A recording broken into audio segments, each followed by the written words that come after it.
Maka dari itu agar keberkahan tetap ada pada kita, kita cari sumber-sumber keberkahan. Salah satunya adalah istiqomah, berusaha rutin hadir di pengajian. 40 hari cuma sekali, cuma sekitar 1 jam. 40 hari cuma hanya diambil 1 jam, masih turah ngiboten. Apalagi ada sarapan, ada door prize, macam-macam nikmat, alhamdulillah. Maka dari itu waktu yang tinggal sisa ini, karena waktu kita itu umur kita tinggal sisa. Masa di rahim ibu kita 9 bulan sudah diambil, masa anak-anak sudah diambil, masa remaja sudah diambil, gimana? Dan kita tidak bisa kembali lagi.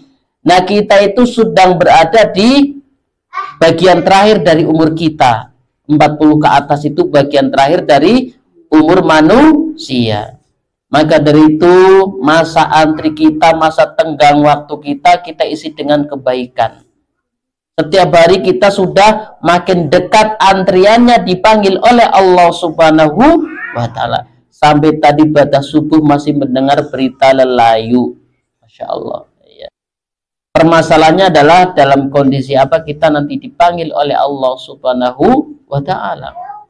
Sudah siap apa belum jawaban kita? Nanti ditanya oleh malaikat mungkar nangkir.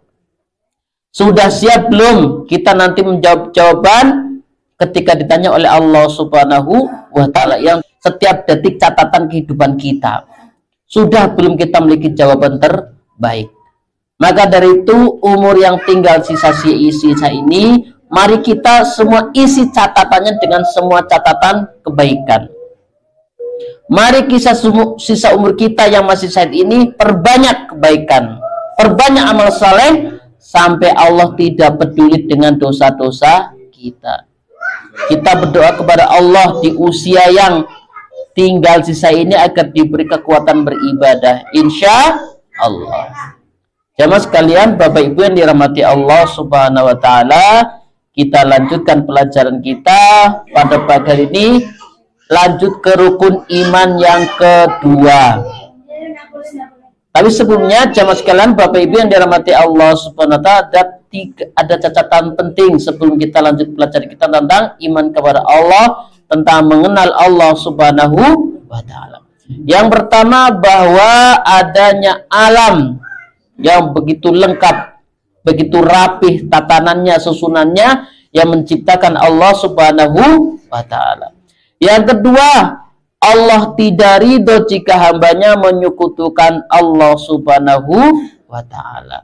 Yang ketiga, bahwa Allah Subhanahu wa Ta'ala memiliki nama dan sifat Ar-Rahman, Ar-Rahim, apalagi Al-Mudabbir dan sebagainya. Dan yang kita kenal diantaranya adalah 99. Yang salah satu cara mengamalkannya adalah ketika kita akan berdoa menyebut salah satu nama-nama Allah Subhanahu wa Ta'ala. Yang keempat, kita harus mengetahui keberadaan Allah Subhanahu wa Ta'ala. Bahkan ya, para ulama dahulu telah menjelaskan tentang keberadaan Allah Subhanahu wa Ta'ala yang menjadi identitas baku dari Allah Subhanahu wa Ta'ala yang setiap muslim harus meyakini keberadaannya.